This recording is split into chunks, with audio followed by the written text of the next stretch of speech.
Et bonsoir. Dans l'actualité, les griefs des concessionnaires du nettoiement qui risquent de plonger Dakar, la capitale, dans un tas d'ordures. Ils cessent la collecte des ordures ménagères et lancent un ultimatum aux autorités sénégalaises.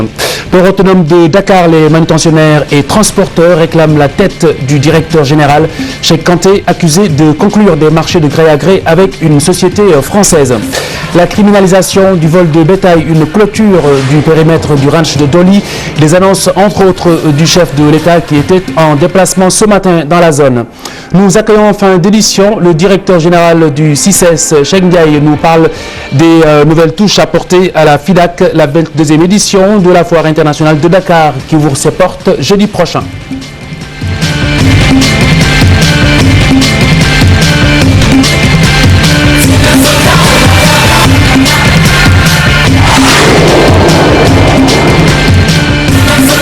Collecte des ordures ménagères à Dakar, les autorités ont 48 heures pour apporter des réponses aux concessionnaires. Le collectif de ces concessionnaires d'enlèvement des ordures exige pour l'essentiel le règlement d'arrêt de salaire, mais également la baisse du prix du carburant. Ces concessionnaires ont tenu une conférence de presse aujourd'hui à la suite d'une assemblée générale. Compte rendu Jafar Abba Memouna Ndiaye.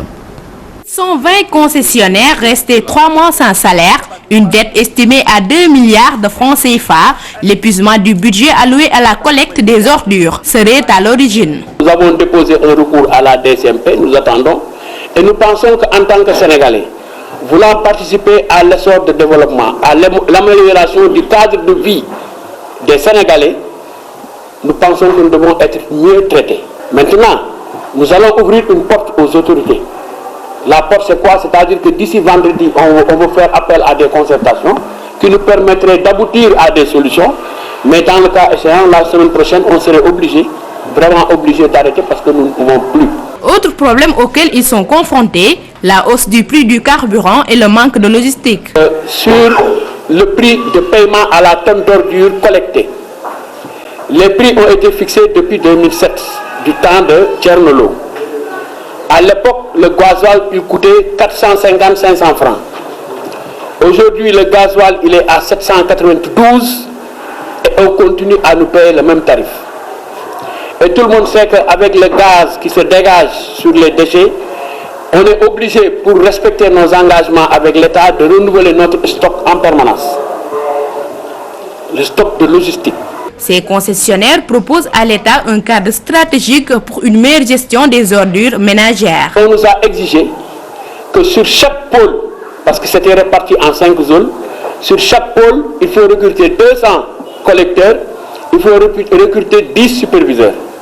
Ce qui fait un total, d'après les calculs, rien que pour la masse réelle qui devait être dégagée, de plus de 300 millions.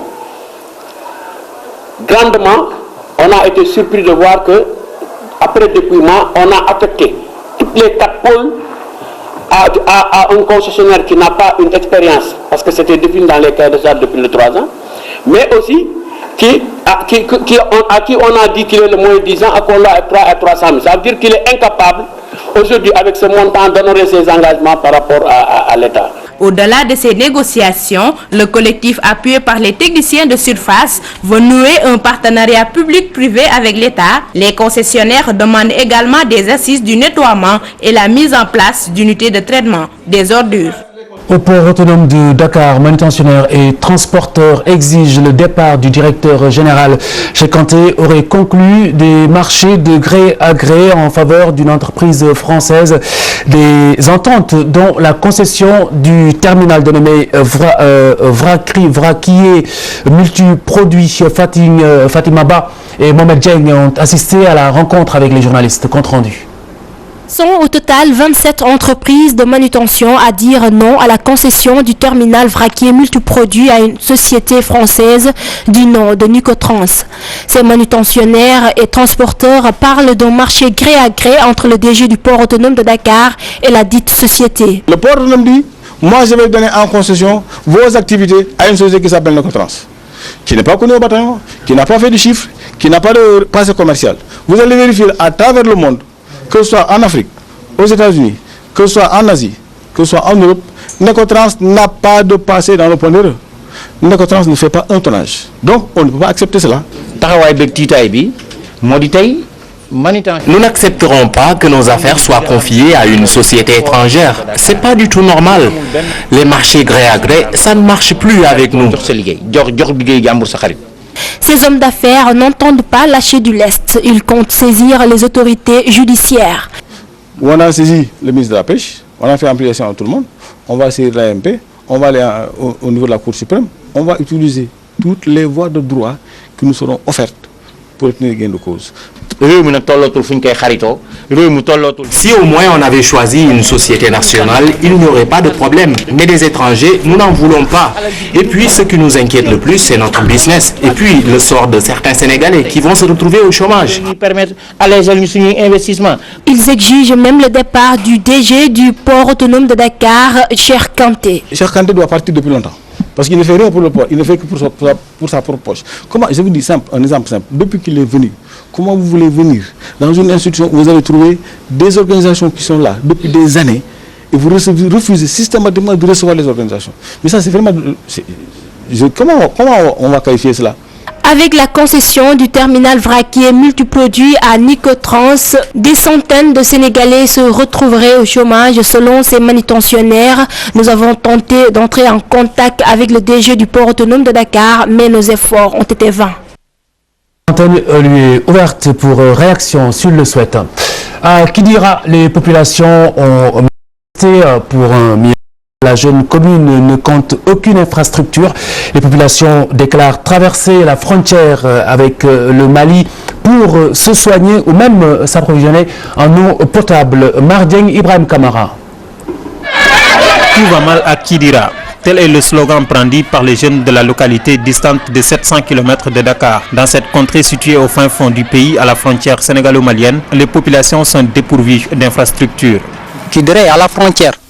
Il y a la Mauritanie, il y a le Mali. Donc Kidira, c'est la porte d'entrée des maladies. Donc nous avons un hôpital bien construit, mais à l'intérieur, il n'y a pas de bloc opératoire, il n'y a pas de logement pour les médecins, il n'y a pas aussi une maternité pour les femmes. Donc aussi nous voulons que cet hôpital-là soit inauguré, puisque là on souffre, on est obligé d'aller jusqu'à Diboli pour se soigner. Kidira sonne vraiment, Kidira est malade. Kidira est malade, Kidira en a marre. Tout va mal à Kidira.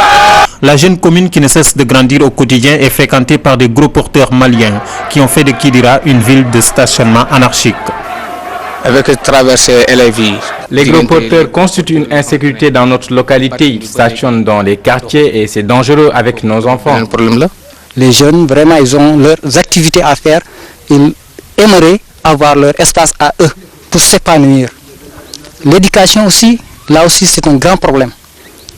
On a constaté que ici à Kidira, on a des collèges, de nouveaux collèges, mais jusque-là, ils n'ont pas de salle de classe. Les femmes de Kidira parmi les plus touchées par la pénurie d'eau, une situation difficile qu'elles vivent. Nous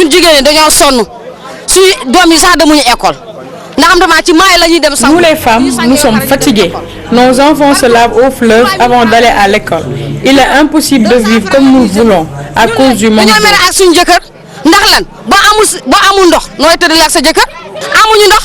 Nous n'avons ni eau, ni électricité, rien du tout. On s'adresse alors au chef de l'État pour qu'il nous vienne en aide. Nous ne pouvons plus compter sur nos élus locaux qui n'ont jamais tenu propre.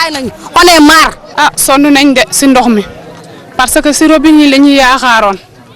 nous comptions sur les robinets, mais l'eau ne coule plus. Nous sommes restés une semaine sans voir une seule goutte d'eau. Nous sommes obligés de faire 3 km pour chercher de l'eau du puits. Le chef de l'État interpellé en premier lieu par les jeunes marcheurs de Kidira, ces derniers se disent des Sénégalais à part entière, malgré leur sentiment d'être dans un Sénégal oublié. Agence de sécurité de proximité. Après le recrutement, la formation, la police et la gendarmerie ont apporté leur expertise dans la conception des modules au moins pour 10 000 euros. Tout le territoire national à Dakar. Ils sont 3000 dont 700 jeunes filles. Mohamed Dieng, Ibrahim Khan. Hangar des pèlerins à l'aéroport Léopold Sédar Senghor, des rangs se forment dans une ambiance militaire.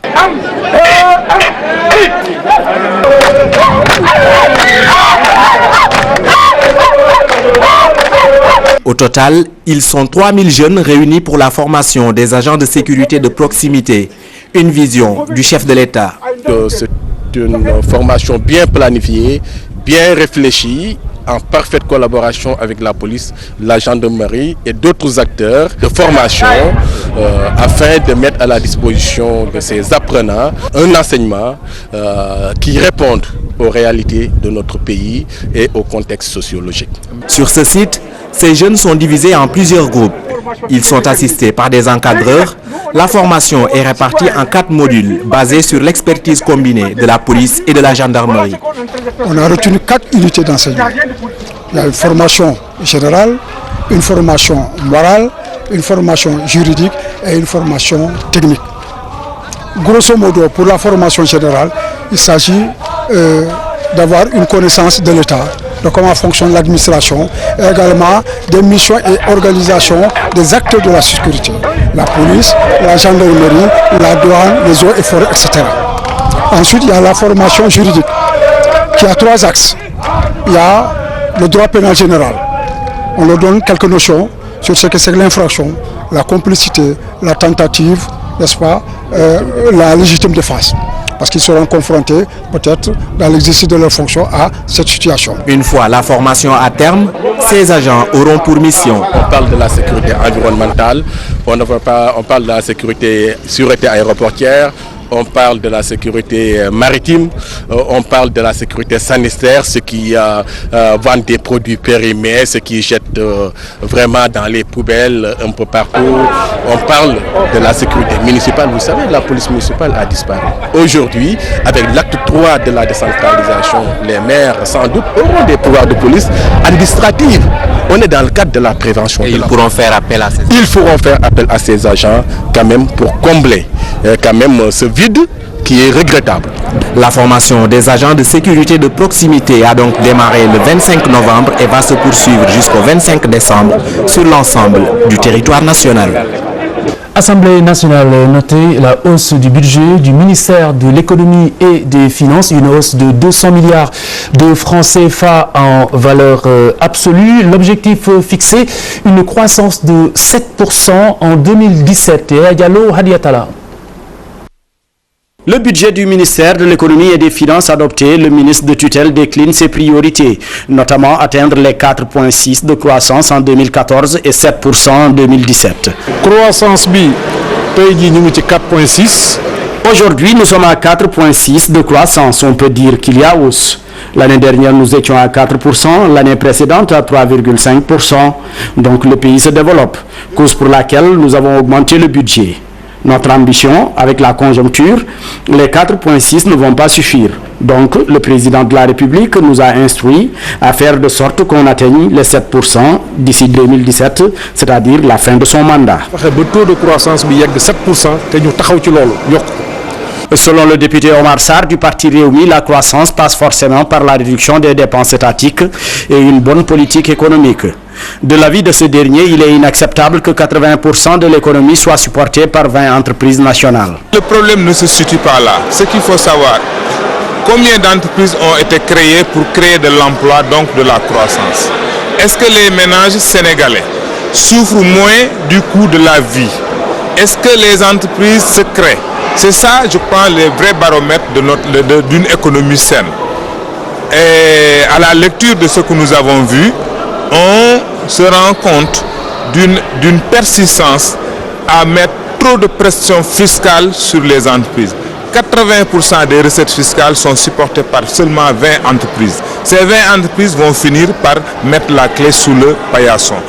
Le secteur secondaire et celui tertiaire ont au cours de l'année 2013 connu une contre-performance. Malgré la hausse du budget du ministère de l'économie et des finances de 200 milliards, ceux de la présidence de la République et de la primature, outre la Cour des comptes, ont connu une baisse. Une économie également de 12 milliards a été faite en téléphone en 2013. Début, d'autres réactions après le vote, celle du ministre de l'économie et des finances, mais également de certains députés de l'Assemblée nationale. Contribution globale unique, qui est un impôt qui rapporte très peu. C'est un impôt destiné à fiscaliser le secteur informel. Nous avons trouvé un accord avec ce dernier, qui a même proposé le barème. Mais au finish aujourd'hui, je pense qu'il y a encore des problèmes de communication, il y a des problèmes d'acceptation de la fiscalité, ce qui fait que les résultats ne sont pas attendus. En tout cas, j'en appelle au civisme des opérateurs économiques, notamment ceux qui sont dans le secteur informel, qui nous ont même proposé le barème de s'acquitter quand même des impôts qu'ils avaient librement acceptés. La solution, c'est de c'est de faire des opérations coup de poing entre le trésor public, les impôts et domaines, n'est-ce pas, et la collectivité concernée, et les forces de l'ordre, pour obliger maintenant aux commerçants de payer leur dû. Parce que dans la mesure où on a regroupé toutes les taxes en une seule taxe qui est la CGI, la contribution globale unique, comparé aux petits salariés ou bien aux journaliers, ceux-là payent leurs taxes, payent leurs impôts, pourquoi pas le commerçant? Donc on doit les obliger à payer comme tout le monde, comme tous les Sénégalais. Budget Sénégal, on ne peut tout espérer des impôts pour alimenter le budget national. Nous avons toutes les ressources, le basalte, le sable, l'or et le phosphate. Tout ça est détenu par une soixantaine de personnes qui détiennent les 80% des ressources nationales. Un vendeur de sable, par exemple, il l'achète à 100 francs pour le revendre à 6 000 francs. Et l'État ne gagne que 200 francs. Ce n'est qu'un exemple. Et ça ne peut plus continuer. C'est un échec de tous les régimes qui se sont succédés et qui n'ont pas véritablement cherché à développer ce pays. Les gens ont plutôt cherché à se doter de châteaux, de biens matériels, de comptes bancaires bien garnis, au lieu de penser aux populations sénégalaises, au peuple du Sénégal, au peuple meurtri, fatigué, pauvre du Sénégal. C'est pourquoi j'ai dit au ministre des Finances, Amadou Ba, à son ministre du Budget, Makhtar Cissé, qu'ils n'ont pas le droit d'échouer. Ils doivent œuvrer inlassablement et de façon dynamique au développement de ce pays avec Macky Sall, El Hadji Diouf et notre promotion. Parce que nous avons tous fait l'université en même temps. Et notre génération est aux commandes avec Macky Sall, avec Amadou Ba, avec El Hadji Diouf à l'Assemblée nationale. Nous devons unir nos forces et œuvrer fondamentalement, véritablement, pour le développement socio-économique du Sénégal. Et cela est possible. La 7e édition du Forum régional côtier et marin a démarré ce matin. Le thème de cette année, investir dans la conservation marine et côtière pour le bien-être des populations. L'ouverture de la rencontre a été présidée ce matin au King Fahd Palace par le Premier ministre Aminata Touré. Le forum prend fin vendredi prochain, mais en attendant, la mer grignote les côtes, notamment à Rufisque et à Bargny, deux villages traditionnels à bout de force, malgré les efforts et la volonté afficher des autorités de faire face. Voici le tableau croisé des deux zones des plus vulnérables, signé Alioune Diagne et Daouda Sow. Kaou, ce quartier Lébou de Rufisque très touché par l'érosion côtière. Ici, cimetière et habitation cohabitent au quotidien avec la mer. Une situation qui a fini d'exaspérer les populations. Des murs de protection sont érigés depuis les années 80-90, mais sans succès. Faute de suivi, la mer continue de faire des ravages. L'avancée de la mer, L'avancée de la mer nous fatigue vraiment. À force de vivre la situation, nous sommes devenus habitués. Tous les régimes qui se sont succédés au pouvoir sont venus ici pour constater la situation, mais rien. À chaque fois, c'est des promesses qu'ils ne tiennent jamais. C'est le langage d'Alben. Bargny Guedj, la situation est beaucoup plus dramatique. Les bâtiments situés près du rivage sont en ruine ou à moitié effondrés. Une dégradation non pas causée par l'âge, mais par l'érosion marine. Les enfants, faute de latrines, font leurs besoins sur la plage. À chaque fois, quand les vagues viennent, l'eau entre jusque dans nos chambres. Et les toilettes, même nos cuisines ont été prises par la mer.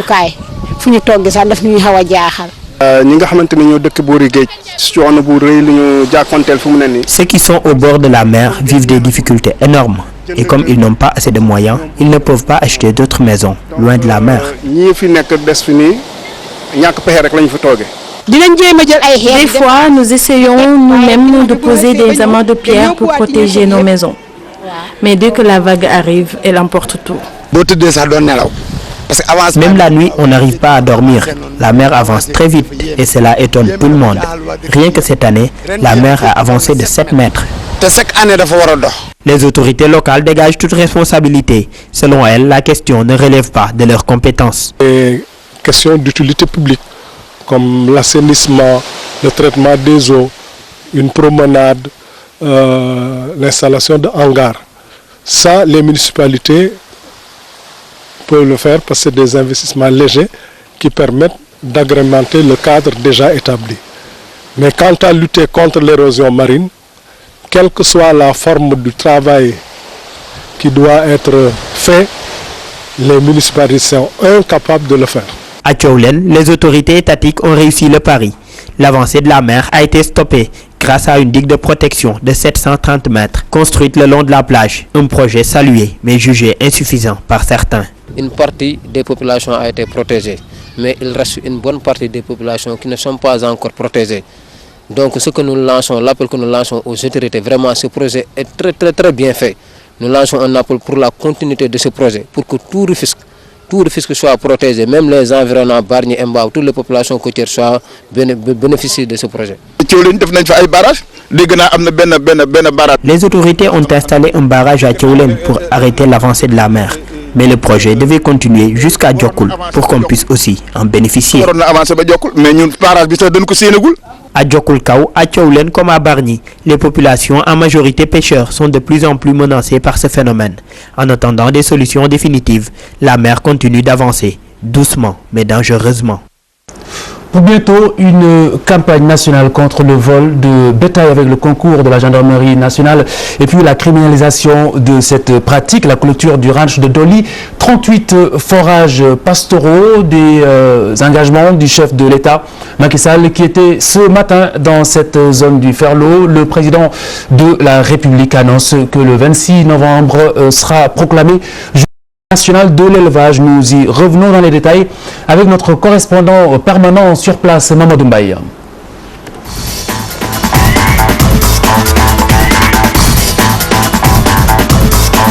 Bonsoir. Bonsoir. Les sports avec le basket pour démarrer. L'ancien président de la fédération, Baba Tandian, s'est disculpé devant la presse. C'était ce matin au stadium Marius Ndiaye. C'est après son limogeage de la tête de la fédération de basket. À ce point de presse, Abdouaziz Khan Jafaraba. Baba Tandian part, l'esprit tranquille. Destitué par le ministre des Sports, l'ancien patron du basketball sénégalais avoue n'avoir aucun regret. Vous savez, j'ai eu à le dire, je dis que personne ne compte sur moi pour polémiquer ou pour insulter ou pour taper sur la table. Non, j'ai été délégataire de pouvoir. Il y a un ministre, Lamine Keïta, qui m'a fait confiance. Il y a un ministre qui est arrivé, Mbagnick Diop, qui m'a retiré la confiance. Mais je fais avec, c'est valable pour moi, comme ça sera valable pour Serigne Mboup un jour, ça sera valable pour quelqu'un d'autre. Parce que c'est ça, parce qu'on n'est pas propriétaire de la fédération. Donc je suis délégataire de pouvoir. Je n'ai pas de regret pour partir. Au contraire, je pense que je vais pouvoir m'occuper de ma famille, m'occuper de mon travail, m'occuper de mes loisirs et puis faire autre chose dans la vie. Parce qu'il n'y a pas que le basket. Et je vous dis que quand je venais au basket, sincèrement, je suis resté 3 ans. Mon idée, c'était de rester 2 ans. Mais le mandat de 4 ans m'obligeait à rester pendant 4 ans. Et certains pensaient que j'allais remplir, mais je n'allais pas remplir. Mais bon, aujourd'hui, les gens ne me croiront pas, ce n'est pas important. Sur l'affaire de la fraude sur l'âge concernant les moins de 18 ans, filles et garçons, Baba Tandian clame son innocence. Pour l'affaire des I-18, personnellement, je ne suis mêlé ni de près, ni de loin à cette histoire de fraude. Personnellement, je ne peux même pas vous dire quelle est la couleur des licences des seniors, des juniors ou des minimes. Donc c'est pas mon problème, je ne gère pas ce fait. Alors, moi, le seul tort que j'ai, c'est d'avoir engagé ces gosses-là dans cette compétition. Tout simplement parce que je voulais avoir une traçabilité par rapport à leur licence et autres, au cas où ils sortiraient pour que l'équipe nationale du Sénégal puisse les récupérer. C'est uniquement ça. Après 3 ans passés à la tête de la Fédération sénégalaise de basketball, Baba Tandian dit vouloir laisser à l'opinion le soin de juger son bilan. Abdouaziz Khan, Baba Tandian part donc. Serigne Mboup arrive. Un homme de Serail, nous dit Cheikh Tidiane John. L'actuel patron du basketball sénégalais fait partie du bureau sortant alors dirigé par Baba Tandian. Il est aussi membre de SID Académie de Thiès. Serigne Mboup, un homme du Serail. Moi je suis coopté parce que issu de l'ancienne fédération et donc de l'Académie CID où je pense que vous avez entendu parler de l'Académie CID et de ses résultats et de ses performances. Donc c'est à ce titre-là, j'ai moi-même des enfants dans le basket et donc je suis investi dans ça. C'est à ce titre, je pense que nous sommes cooptés pour des considérations correspondant aux compétences des uns et des autres. Serigne Mboup fut le patron des cadres libéraux jusqu'à la débâcle du Parti démocratique sénégalais. La nomination de l'actuel PCA de la SAR à la tête du basketball sénégalais n'est-elle pas une récompense politique? Ça n'a rien de politique. Moi je suis membre du bureau sortant de la fédération. Je suis un des dirigeants de l'Académie CID, qui est une référence dans ce pays. Donc je suis aussi un acteur du basket.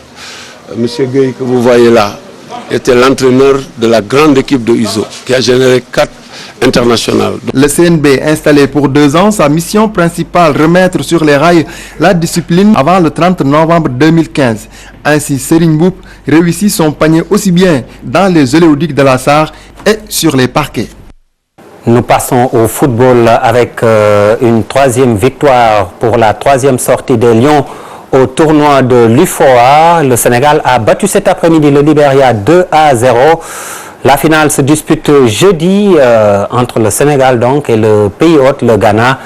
C'est à Koumassi, toujours avec le football, et Fallou Kébé, président de la section foot de l'AS Saloum, qui conteste l'élection de Sidi Traoré à la présidence du club. C'était dimanche. Selon Fallou Kébé, le président élu n'est pas actionnaire du club et ne peut donc pas, comme le stipulent les textes, gérer l'AS Saloum, raison pour laquelle l'affaire a atterri au tribunal régional de Kaolack.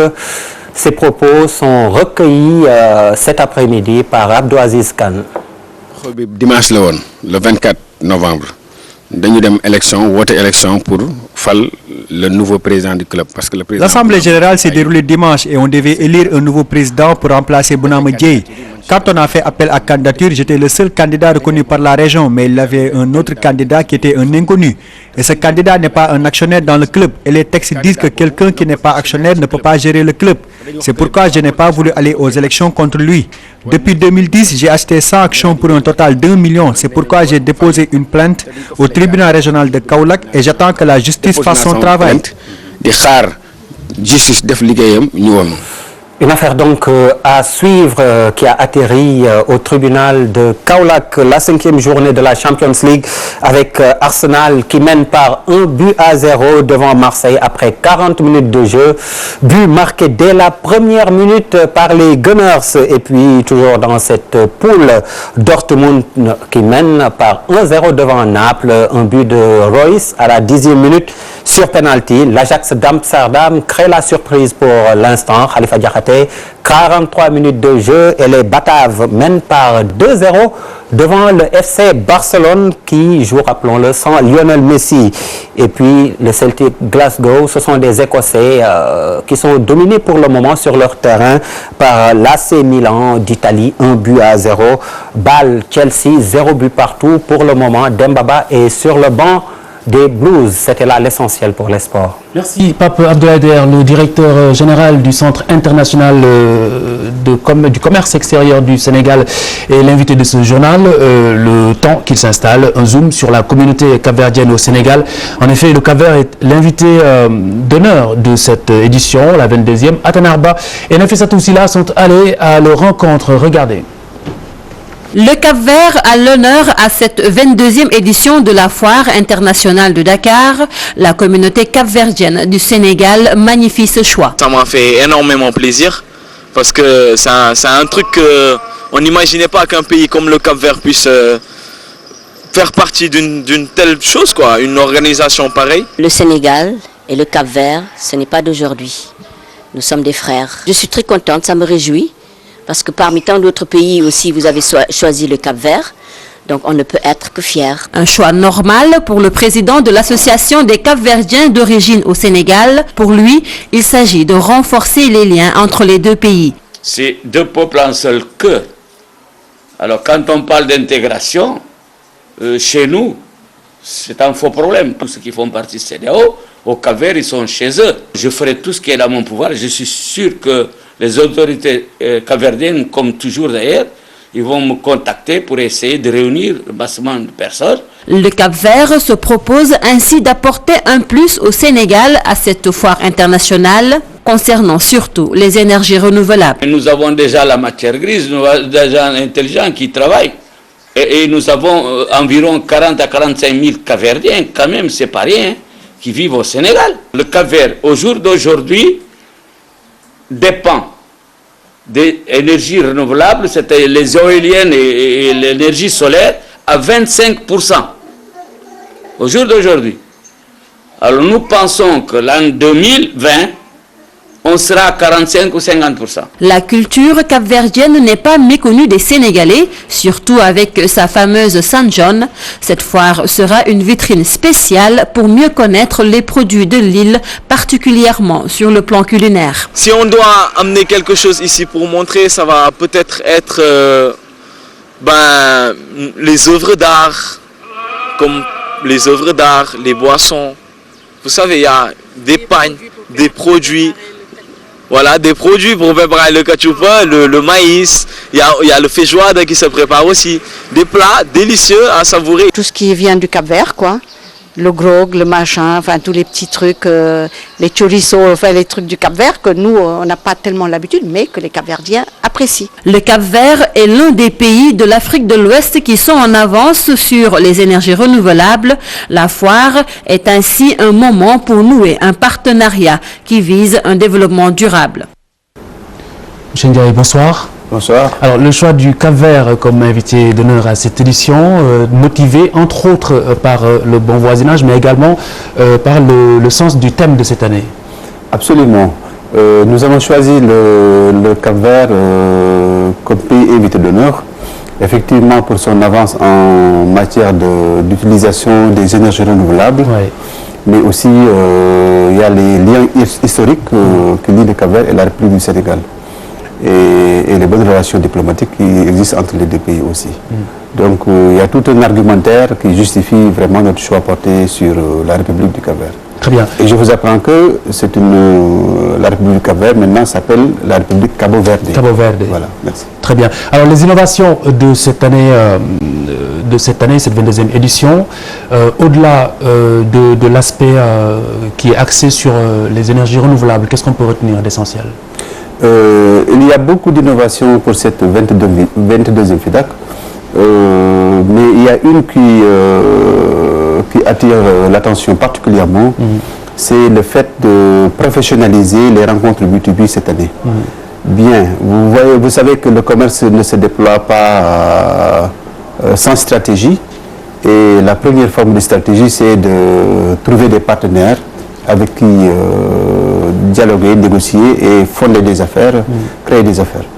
Et donc, nous avons professionnalisé cette rencontre B2B cette année et nous l'avons complètement détaché de l'événement échange et de l'événement commercial. Et nous n'attendons pas moins de 350 entreprises qui nous viennent de l'Italie, de l'Espagne, du Portugal et d'ailleurs. Et c'est l'occasion pour faire de bonnes affaires au Sénégal. Au-delà de l'accueil, il y a la question de la sécurité qui préoccupe les visiteurs du CICES. Quel est le dispositif mis en place pour justement les motiver à venir rendre visite aux exposants? Voilà, sur le plan sécuritaire aussi, nous nous sommes vraiment battus pour arriver à un niveau de satisfaction convenable, optimal. Et tout ce qui est de la sécurité incendie, nous avons fait des efforts. Tout ce qui est aussi les préparatifs portant sur les infrastructures aussi, dans le sens de la sécurité, nous avons fait des efforts. Et nous avons reçu un cahier de recommandations de la direction de la protection civile. Et Dieu sait que nous nous sommes battus vraiment pour satisfaire le maximum de recommandations de cette direction de la protection civile. Donc au-delà de l'échange, il y a également le divertissement qui aura une belle place au soleil pour cette édition. Est-ce que vous pouvez un peu nous en parler de ce programme? Le programme est diversifié. Le programme est diversifié. Il y a les échanges d'un côté, il y a le forum scientifique de l'autre, il y a les rencontres B2B, mais aussi il y a le côté festif aussi. Et ça aussi, on ne peut pas le détacher de l'événement foire. puisque c'est le côté festif qui attire, qui aspire, qui exerce une attraction sur le grand public. Bien sûr. Et donc, il y a toute une diversité de programmes lors de la foire-là. Et c'est une foire qui s'annonce vraiment exceptionnelle en termes de participation et en termes d'innovation. Très bien. Alors, qu'est-ce qu'on peut retenir au niveau de l'apport du Sénégal? Quel sera le produit phare, pour ainsi dire, cette année? Difficile à déterminer? Difficile à déterminer, puisque le Sénégal a beaucoup de choses à proposer, surtout sur le plan agroalimentaire et aussi sur le domaine de l'artisanat et du tourisme. Donc, au total, il faut dire que la 22e FEDAC est une vitrine d'expression, de propositions d'offres exportables pour le Sénégal. Très bien. Alors, Monsieur Cheikh Ndiaye, je vous remercie. Vous êtes le directeur général du Centre international d'échange de commerce extérieur du Sénégal, le CICES, la foire qui démarre dès jeudi et qui prend fin le 11 décembre 2013. Bonne soirée sur TFM. Merci.